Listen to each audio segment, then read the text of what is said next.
하나님의 손길이 놀랍습니다. 며칠 전부터 새벽에 시원한 바람이 불어서 이제 여름의 끝이 보이는구나, 이 폭염의 끝이 보이는구나 하는 그런 소망을 갖습니다. 여러분, 마지막 더위에 건강 상하시지 않게 잘 감당하시길 바랍니다.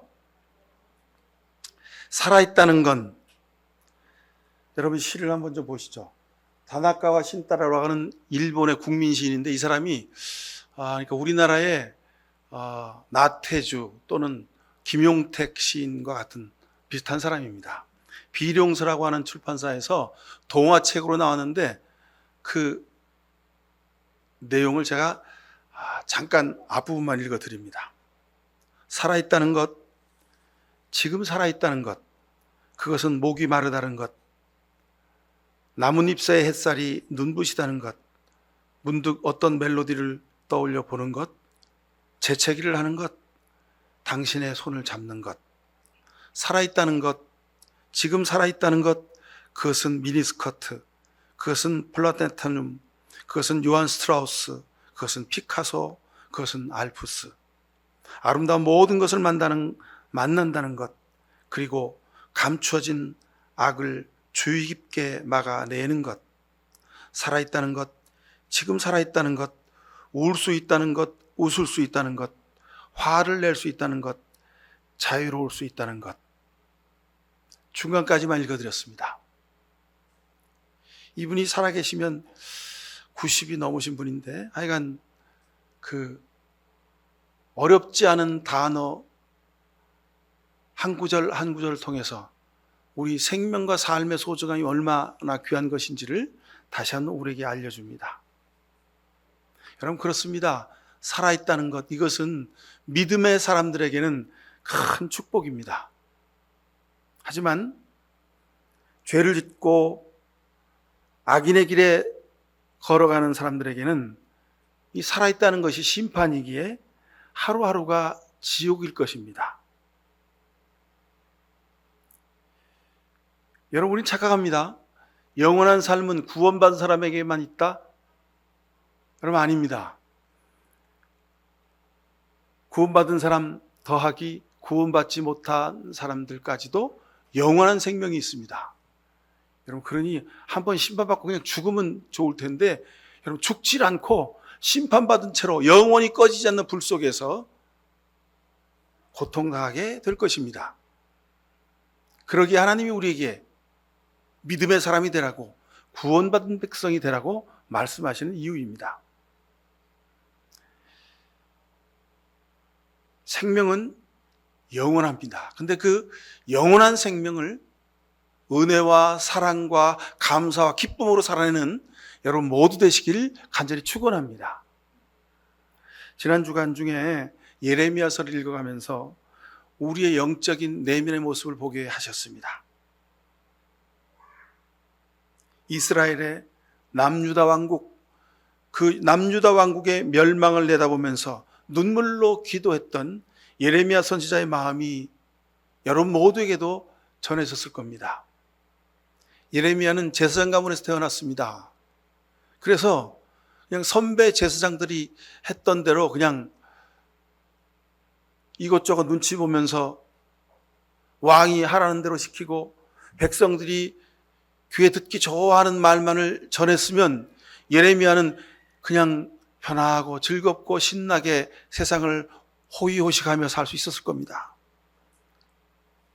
요시야 왕 14년부터 예루살렘의 멸망 주전 586년까지 약 40년을 예언자로서 활동합니다. 요즘 말로 하면 목회를 한 거죠. 근데 예레미야의 눈앞에는 평생 하나님 말씀을 전하면서 남유다의 멸망이 눈앞에 보이는 거예요. 그리고 남유다 왕국이 멸망하면 그 안에서 살던 모든 백성들이 얼마나 큰 고통과 아픔과 좌절 가운데 살아갈 것을 본 겁니다. 그래서 예레미야는 그 처참한 상황을 되도록이면 막아보려고 왕을 설득하고 백성들 앞에서 하나님의 말씀을 전하고 눈물로 기도하는 삶을 살아갑니다. 하지만 예레미야가 그렇게 애쓴 것에도 불구하고 예레미야의 예언의 말씀을 끝까지 거부했던 남유다의 시드기야 왕은 결국 예루살렘이 함락될 때 붙잡혀서 비참한 최후를 당합니다. 예레미야서 52장 11절에 보면 이렇게 기록되어 있습니다. 시드기야의 두 눈을 빼고 놋사슬로 그를 결박하여 바벨론 왕이 그를 바벨론으로 끌고 가서 그가 죽는 날까지 옥에 가두었더라. 두 눈을 뽑히고 죽는 날까지 옥에 갇힘을 당하는 이 시드기야 왕의 이 모습을 보면서 시드기야가 주전 586년 전에 있는 것만이 아니라 오늘 이 시대에도 있는 것을 우리가 봅니다.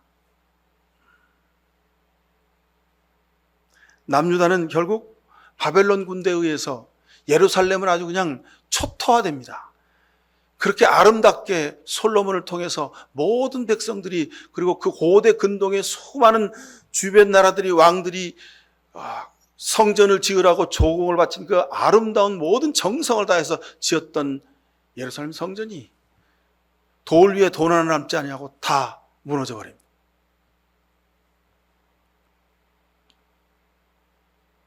예레미야는 이 안타까운 현실 앞에서 조국의 아픔을 부둥켜 안고 밤을 새워 울고 또 울며 기도했습니다.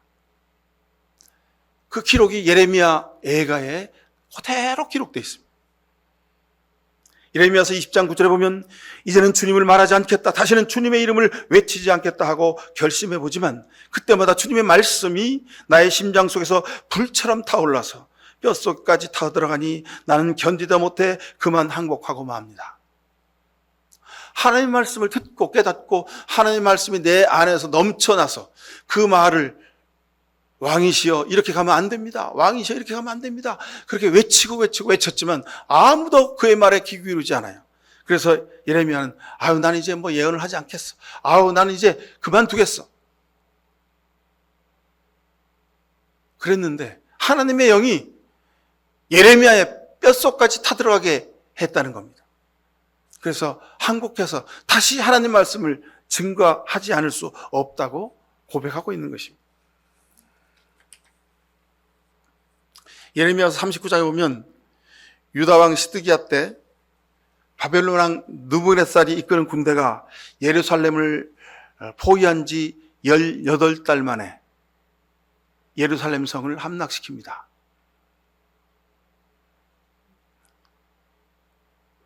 그래서 남유다는 멸망했죠. 하나님의 말씀을 귀 기울여 듣지 않는 결과였습니다. 개인이나 나라나 하나님 말씀 앞에 바로 서지 않으면 반드시 하나님의 심판을 받는다는 그 증거가 예레미야서에 그대로 기록되어 있습니다. 자, 오늘 우리는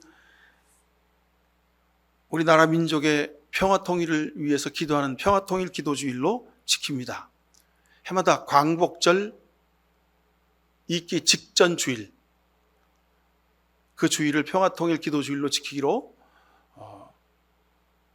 우리 교단 모든 교회가 약속하고 그렇게 지킵니다. 그리고 한국기독교교회협의회에 속한 여러 교단들이 그렇게 함께 기도합니다. 올해가 광복 80주년입니다. 가만히 생각하면 우리가 평화 통일을 위해서 기도하기는 합니다만 앞이 꽉 막힌 분단의 시대입니다. 작년 12월까지 전쟁에 바로 코앞까지 갔었습니다. 전쟁을 일으키기 위해서 우리나라 무인기를 북한 평양까지 보내고 우리나라 아파치 헬기가 군사분계선을 넘어서 막 비행하게 했습니다. 왜요? 북한이 전쟁을 하라는 거예요. 우리가 미끼를 던졌으니까 너희들 전쟁 일으키라는 거죠. 그래서 남북이 막 포를 쏘고 미사일 쏘고 전쟁이 나서 내가 잡은 권력을 끝까지 유지하겠다고 하는 겁니다. 우리나라 역사보다 조금 앞서서 러시아와 우크라이나가 전쟁을 통해서 자기 정권을 유지하는 모습을 보지 않습니까? 이스라엘이 전쟁을 통해서 자기 권력을 유지하는 모습을 우리가 보고 있지 않습니까? 그대로 배워서 그렇게 하기를 원했던 겁니다. 바로 이 시대가 멸망 직전에 남유다 왕국과 똑같았습니다.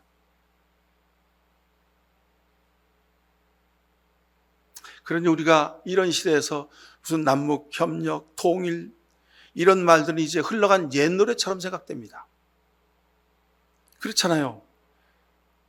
보니까 남한의 군대가 막 헬기를 띄우고 무인기를 보내고, 야, 이거 남한에서 우리 쳐들어오겠다. 그래가지고 그동안 무슨 뭐 남북한을 통과하는 다리, 무슨 뭐 도로 만들어 놨던 거 지난 11월, 12월, 1월, 2월 달에 북한이 다 잘라버리고 다 폭파해 버렸어요. 북한으로 가려면 다시 키를 또 내야 되는 그런 판이 됐습니다. 오늘 우리가 평화통일 기도주일로 지키면서 지금이야말로 예레미야 마음으로 눈물로 기도하는 때가 아닌가, 그런 마음을 갖게 됩니다. 1919년 3.1 독립항쟁 이후로 많은 이들이 투옥과 고문으로 죽었습니다. 그리고 그렇게 5년, 10년 시간이 지납니다. 물론 1919년 3.1 독립항쟁 이후에 독립운동이 더 활발해지고 상해 임시정부가 세워지기도 했지만 국내적으로는요, 많은 백성들이 이런 마음을 가졌습니다. 이제는 일제대항에서 독립운동을 하는 일도, 대한독립을 위해서 기도하는 일도 전부가 다 뜬구름을 잡는 일처럼 생각되었습니다. 암흑의 시대였습니다. 일제의 무단 통치가 더 아주 심화되는 시기였습니다. 집안에 있는 모든 놋그릇, 수저, 젓갈 다 일제가 다 빼앗아가서 그걸로 녹여가지고 전쟁 무기를 만들어 전쟁을 수행하던 때였습니다. 그래서 이 땅의 많은 지식인들은 두 길을 걸었습니다. 모든 재산을 다 팔아 개나리 봇짐을 지고 만주 땅으로 가서 항일 독립운동을 하든지, 아니면 이곳에 남아서 현실에 안주하고 친일파로 돌아서든지, 그렇게 두 길을 갔습니다. 근데 전자의 길은 아주 적었습니다. 그리고 모든 지식인들이 다 친일파로 돌아서게 됩니다. 몇 사람을 예로 듭니다. 여러분도 잘 아시는 모윤숙 씨, 우리가 잘 아는 여류 시인이죠. 1970년 국민무공훈장 받고 1980년 3.1 문화상을 받고 1990년 근간 문화훈장을 받은 우리 문화계의 아주 거목이었습니다. 그런데 이분이 무슨 일을 하셨는지 여러분 우리가 자세히 몰랐습니다. 한때는 조선의 딸 이생명을 등 시를 통해서 항일 성향의 시를 써서 감옥 신세를 당하기도 했습니다. 근데 그렇게 1919년 3.1 독립항쟁이 실패한 것처럼 보이면서 그렇게 끝나면서 일체 무단 통치 아래서 그는 그 마음을 바꿔먹었습니다. 이제 아무런 소용이 없다. 현실에 잘 적응해서 살아야 한다. 그래서 그는 동방의 여인들이라는 시를 씁니다. 이 시는 대동아 전쟁, 일본이 일으킨 전쟁을 찬양하는 시입니다. 그리고 일본의 해군 특공대, 여러분 그 비행기를 타고 비행 조종사가 비행기와 함께 미군 항공모함에 떨어지는 걸 가미자가 이제 특공대라 그러죠. 근데 해군도 그런 특공대가 있었습니다. 해군 특별군곡대의 어머니에게 바치는 어머니의 힘, 학도병의 출전을 격려한 내 어머니의 한 말씀, 이런 시를 지어서 이런 글을 써서 일본에 충실한 아주 대변자가 됩니다.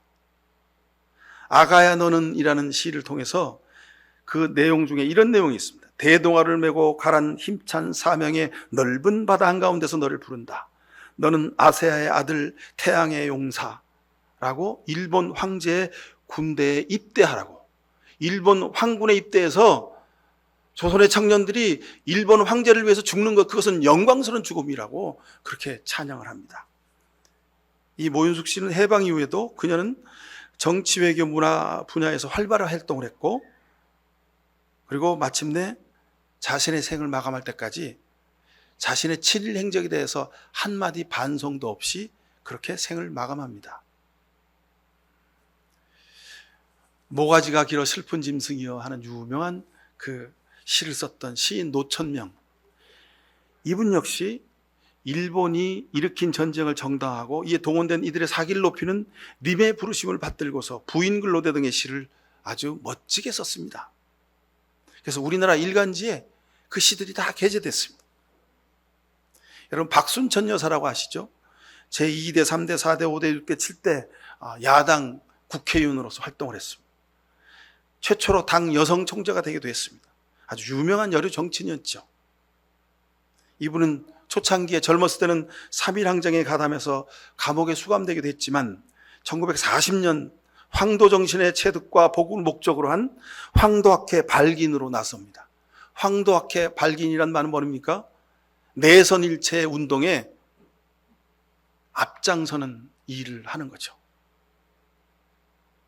1941년 7월 잡지 춘추에 조선의 남편과 아버지의 소함, 고함이라는 글로 일제가 일으킨 전쟁을 찬양하는 글을 씁니다. 1943년에는 자신이 가르치던 제자를 정신대로 보냈다는 기록도 있습니다. 그런데 이분도 자신의 지난날의 잘못을 한마디 회개하지 아니하고 그렇게 세상을 떴습니다. 그런데 그런 동시대를 살았던 사람 중에 그런 암흑의 시대에 입새에 있는 바람에도 괴로워하면서 예레미야 마음으로 기도했던 청년이 있습니다. 파란 녹이 낀 구리거울 속에 내 얼굴이 남아있는 것은 어느 왕조의 유물이기에 이다지로 욕될까? 나는 나의 참회의 글을 한 줄에 줄이자. 만 24년 1개월을 무슨 기쁨을 바라 살아왔던가? 내일이나 모레나 그 어느 즐거운 날에 나는 또 한 줄의 참회록을 써야 한다. 그때 그 젊은 나이에 왜 그런 부끄러운 고백을 했던가? 밤이면 밤마다 나의 거울을 손바닥으로 발바닥으로 닦아보자. 그러면 어느 운석 밑으로 홀로 걸어가는 슬픈 사람의 뒷모양이 거울 속에 나타나 온다. 자기 선배 문인들, 시인들이 일제의 내선일체, 일제의 황제를 찬양할 때 이 젊은 청년 윤동주는 참회록이란 시를 쓰며 자신의 조선 독립, 대한 독립을 위해서 일제에 앞장서서 항거하지 못하는 자신의 삶을 참여하면서 이렇게 기도하는 겁니다. 자신의 선배들의 그 안타까운 족적을 보면서 대신 참여한 겁니다. 윤동주는, 한 젊은 청년 시인은, 한 그리스도인은 역사의 어둠 속의 지식인으로 어떻게 살아야 하는지를 우리에게 자신의 삶으로 보여줬습니다. 끊임없이 역사 현실 속에서 고뇌하며 기도했습니다. 그는 1900년 일제치하의 그 시대를 사는 예레미야였습니다. 사람들은 그러죠. 시대와 상황에 따라서 삶이 달라질 수 있지 뭐. 그렇게 말합니다. 근데 이 말은 윤동주에게는 해당되는 말이 아니었습니다. 그러나 모윤숙, 노천명, 박순천 이런 사람들에게는 그 말이 맞다고, 자네 말이 옳다고 그럴 수도 있었을 겁니다. 그러나 여러분, 진정한 그리스도인은 어떤 경우에도 십자가를 지고 사는 사람임을 윤동주는 우리에게 보여주고 있습니다. 윤동주의 삶 속에서 그리스도의 향기가 나는 것은 그의 삶을 통해서 우리가 그 속에서 그리스도를 볼 수 있기 때문에 그렇습니다. 예레미야도 자신과 백성과 지도자들의 죄를 보면서 한없이 참여하면서 눈물로 기도했습니다. 예레미야서 14장 7절에 보면 주님, 비록 우리의 죄악이 우리를 고발하더라도 주님의 이름을 생각하셔서 선처해 주십시오. 우리는 수없이 반역해서 주님께 죄를 지었습니다. 제가 지난주에 말씀드렸죠. 세상에 가는 여러 가지 많은 관심을 가지고 살면서 의로운 척하며 우리는 살았습니다. 정작 내 속에 있는 죄를 우리가 쳐다보지 못하며 살았습니다. 어설프게 윤리적인 척하고 적당히 착하게 살았다고 자화자찬했습니다. 이 정도 섬기고 믿으면 구원은 받은 것이라고 여겼습니다. 적어도 예수님을 십자가에 다시 못 박지는 않았다고 그렇게 자위했습니다. 이렇게 생각한 이유는 판단 기준이 자기에게 있었기 때문입니다. 자기 만족과 자기 중심으로 육신의 편리함만을 위해 그렇게 살았습니다. 그것이 죄인 줄 몰랐습니다.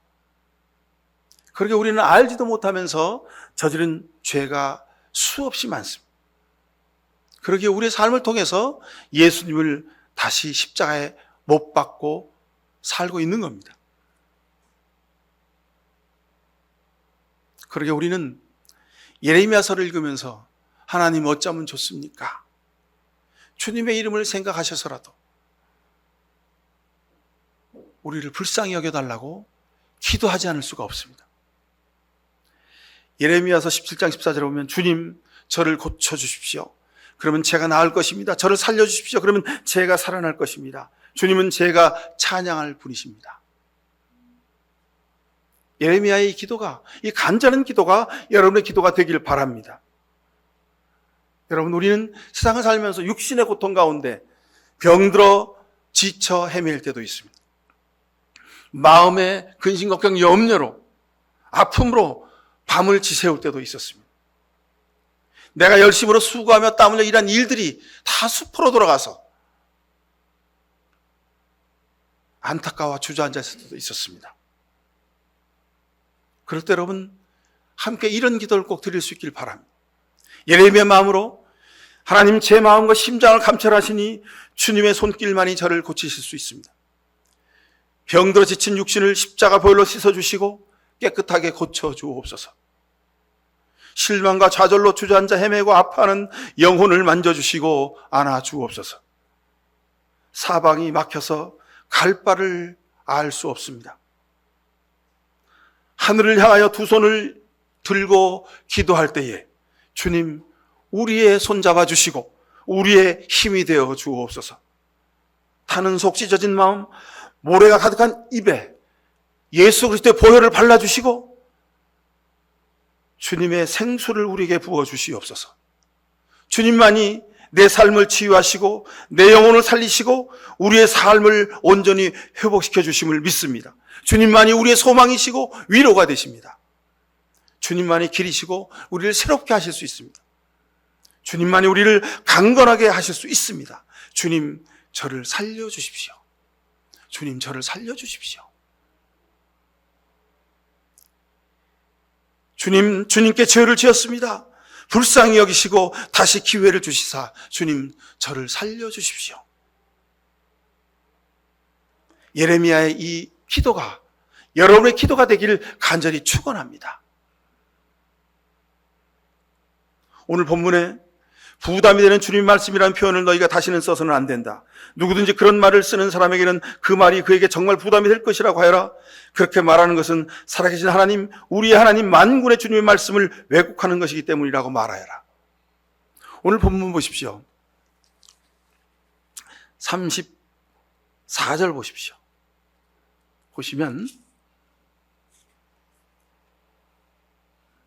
33절 후반부부터 제가 읽습니다. 너는 그들에게 대답하여라. 그들은 누구냐면 예언자 제사장들입니다.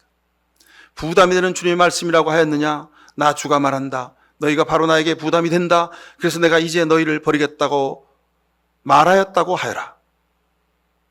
34절입니다. 또 부담이 되는 주님의 말씀이라는 말을 사용하는 예언자나 제사장이나 백성이 있으면 내가 그 사람과 그 집안에 벌을 내리겠다고 하여라.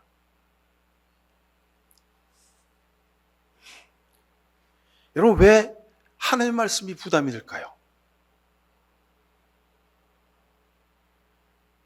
죄를 고백하고 회개하라고 하시니까 그 일은 나밖에 모르는데 왜 자꾸 하나님은 그 일을 자꾸 고백하라고 하시는 거야? 아무도 몰라. 나밖에 모르는데 하나님도 모르잖아요. 그러니까 부담이 되는 주님의 말씀인 거예요. 겉으로 멀쩡하게 윤리적으로 착한 척하고 의로운 척하고 적당히 공의를 위해서 사는 것처럼 난 그렇게 살았어요. 실정법을 어긴 적 한 번도 없어요. 그런데 자꾸 왜 목사님 회개하라고 하세요? 왜 죄가 있다고 하세요? 그러니까 부담이 되는 거예요. 여러분, 세상에 저를 포함해서, 여러분 모두를 포함해서 세상에 어떤 사람도 죄 없는 사람 없습니다. 그런데 하나님 앞에 우리가 진실로 회개하는 삶을 살아야 합니다. 예레미야처럼 그 눈이 진무르도록 눈물을 흘려 회개해야 합니다. 두 번째, 왜 부담이 되는 말씀일까요? 예언자나 제사장들한테 당신들 부담이 되는 말이라고 했어요. 당신들을 하나님이 가만히 두실 것 같아요? 그렇게 얘기하라는 거예요. 왜 하나님의 말씀이 예언자나 제사장들한테 부담이 될까요? 시드기야 왕 앞에 가서 왕이요, 지금 이렇게 정치하시면 안 됩니다. 나라가 망합니다. 하나님 말씀 앞에 바로 서십시오. 공의를 행하십시오. 의롭게 정치를 하십시오. 백성을 위하여 눈물을 흘려 기도하십시오. 낮은 데에 마음을 두고 정치하십시오. 그렇게 왕 앞에 가서 직언을 하라는 거예요. 그러니까 제사장이나 예언자들, 저들의 귀에, 마음에 하나님의 말씀이 부담이 되는 거예요. 그냥 설교할 때 교인들이 좋아하는 말씀, 여러분은 복받은 백성들입니다. 하나님이 여러분의 축복을 따블로 주실 것입니다. 이 교회에 출석하고 여기서 구원받고 믿음으로 살면 여러분 자손 3, 4대까지 큰 축복을 낼 것입니다. 그렇게 축복의 말씀만 계속 외치라는 거예요. 여러분이 기도하기만 하면 하나님이 다 들어줄 겁니다. 여러분이 세상에서 실패하고 병들고 안 되는 이유가 뭔지 아십니까? 여러분 기도 안 했기 때문입니다. 기도하십시오. 철야 기도하시고 금요 철야 나오시고 이렇게 외치라는 거예요. 근데 그럼 거기서 빠진 게 있잖아요. 어떻게 기도합니까? 무엇을 위해 기도합니까? 하나님 나라와 의를 위하여 기도하라고 했습니다. 신실하게 살라고 했습니다. 하나님 말씀을 끝까지 지켜 살라고 했습니다. 십자가 지고 살라고 했습니다. 그 말은 쏙 다 빼고 하나님 믿으면 무조건 축복받는다는 거예요. 여러분, 반만 맞은 것은 세상은 50점이라고 말합니다. 근데 세상은 50점이라고 말하지만 믿음의 세계에서는 반만 맞으면 그것은 틀린 겁니다. 동기가 악에서부터 출발하면, 동기가 욕망에서부터 출발하면 그 열매도 썩은 열매가 될 것입니다. 그냥 이러든지 저러든지 하여간 끝에 가서 결과가만 좋으면 되지. 여러분, 동기와 과정이 썩어 있는데 탐스럽고 아름답고 맛난 열매가 열릴 수 없습니다. 그것이 예수님 말씀하시는 씨앗의 비유입니다. 그래서 하나님 말씀이 부담이 되는 거예요. 그러니까 다른 사람들이 듣기 귀에 좋은 말만, 할렐루야, 복받아라, 복받아라, 그런 설교만 하는 거예요. 그런데 거기다가 예레미야가 부담이 되는 하나님 말씀이 있느냐? 하나님이 너희들을 그냥 둘 것 같으냐? 예레미야를 통해서 하나님이 저들의 정신을 번쩍 나게 하신 겁니다.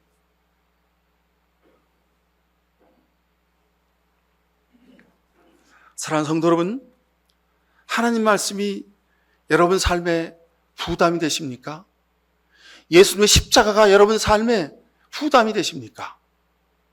그렇죠, 여러분, 부담이 됩니다. 왜요? 말씀대로 살기가 어려우니까, 십자가 지고 살기가 어려우니까 부담이 됩니다. 하나님 앞에서 감춰진 것이 하나도 없이 다 드러나니까 부담이 되지요. 근데 여러분, 부담된다고 돌아서지 마시길 바랍니다. 내 속에 있는 죄악을 회개하는 것이 부담이 되더라도 하나님 나라 위하여 눈물로 기도하며 여러분, 주님 십자가 밑에 두 손 모아 무릎 꿇어 기도하실 수 있길 바랍니다. 순종과 인내가 부담스러울지라도 하나님, 저는 순종하기 어렵습니다. 하나님, 저는 인내할 수가 없습니다. 주님의 도우심을 구하며 기도하십시오. 그러면 하나님이 부담스러운 여러분의 그 마음을 다 녹이시고 성령의 은혜로 십자가 지고 순종하며 인내하며 낮은 자리에 거하며 하나님 말씀 앞에 온전히 바로 서게 해 주실 줄로 믿습니다. 십자가가 부담이 되시거들랑 여러분 꼭 이런 생각하셔야 됩니다. 아, 내 마음이 주님을 향한 내 믿음이 식었구나. 그렇게 생각하면서 하시면 됩니다. 아, 무슨 우리 교회는 매주일마다 와서 예배 때 무슨 회개를 하라 그래? 아, 회개 한 번만 하면 되지. 매주일마다 회개하라 그래? 우리 목사님이 이렇게 죄를 많이 지셨나 봐. 맞습니다. 여러분, 저도 죄를 많이 지었습니다. 그러나 우리 모두 다 죄인이기 때문에 그렇습니다. 한순간 돌아서면 우리는 하나님보다 세상에 더 좋은 사람들입니다. 예수님의 십자가의 길보다 넓은 길, 박수받는 길, 영광스러운 길이 더 좋은 존재들입니다. 그러니 예배드리고 세상으로 나가는 그 순간부터 우리는 죄악의 바다에서 헤매게 되는 것입니다.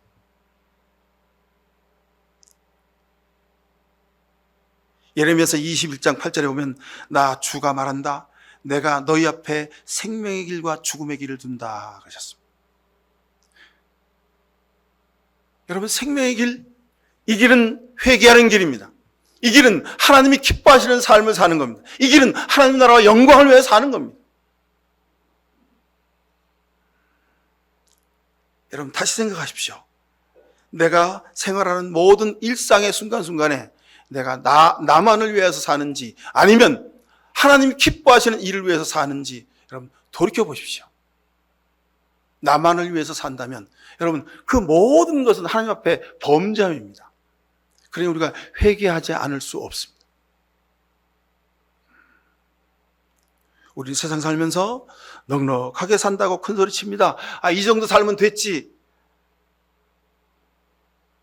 또 어떤 사람들은 늘 모자라서 허덕입니다. 하나님 이거 주세요, 저거 주세요. 하나님 이것도 없고 저것도 없습니다. 눈물로 하나님의 도우심을 구합니다. 여러분 건강하십니까? 아, 내가 이렇게 운동을 열심히 해서 내가 이렇게 건강하다고 여러분 그렇게 자신하십니까? 아니면 하나님 내 육신이 왜 이리 연약합니까? 하나님 늘 나는 내 몸에 병을 달고 사느니 하나님 내가 좀 한시라도 건강하면 안 되겠습니까? 하나님 왜 내게 이런 고난을 주십니까? 이렇게 눈물로 기도하면서 하십니까? 근데 여러분 중요한 것을 놓치지 말기 바랍니다. 현실에 겪는 일들은 그것은 본질이 아닙니다. 잠깐 있다가 지나갈 것들입니다. 근데 그 잠깐이 10년, 20년, 30년 여러분 힘들지요? 어렵습니다.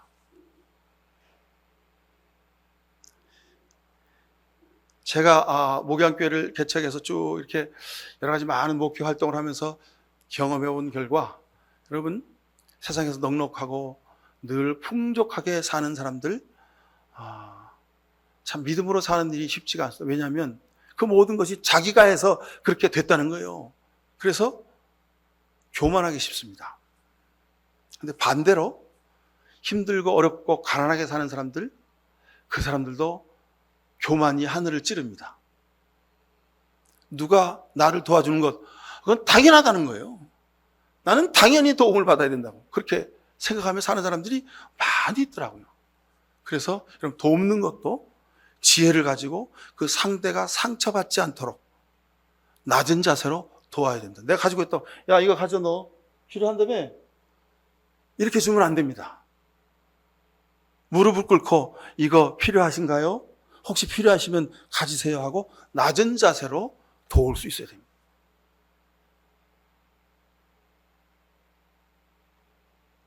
우리가 사는 모든 현실의 모습들은 우리 삶의 본질이 아니요. 우리가 영원하게 살아가는 하나님 나라, 그것을 향해서 가는 순례의 길입니다.